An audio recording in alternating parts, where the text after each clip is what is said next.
नाज़रीन, तव्हां अक्सर ॿुधो हूंदो त डॉक्टरनि पारां मुर्दा डिक्लेयर कयल को हमराह ज़िंदा थी वञे। ईअं ई सिंध पुलिस पारां मुक़ाबले में मारियल धाड़ेल पंजाब पुलिस आॾो पेश थी वियो।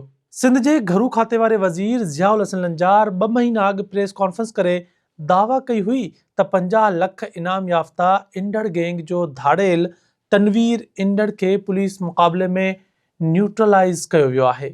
इहो लफ़्ज़ क़ानून लागू कंदड़ इदारा दहशत गर्दनि ख़िलाफ़ इस्तेमालु कंदा आहिनि, जंहिंजो मतिलबु उन्हनि जो ख़ात्मो हूंदो आहे। पर ही छा? 2 ॾींहं अॻु रहीम यार ख़ान में SSP इरफान सम्मो प्रेस कॉन्फ्रेंस में उन्ही धाड़ेल जे पेश पवण जो ऐलान कयो। उन मौक़े ते तनवीर इंडड़ पाण बि मौजूदु हो। अहिड़े क़िस्म जा मुतज़ाद दावा पुलिस मुक़ाबलनि खे मशकूक बणाइनि था।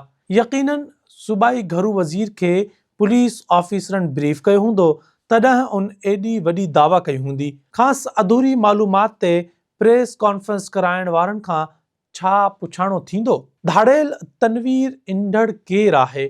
DPO रहीम यार ख़ान इरफान सम्मो जो चवणु आहे त तनवीर इंडड़ ॾोहारियुनि जी इंडड़ गैंग जो सरबराह आहे, जेको क़त्ल धाड़नि समेत केतिरनि ई केसनि में पुलिस खे घुर्बल हो।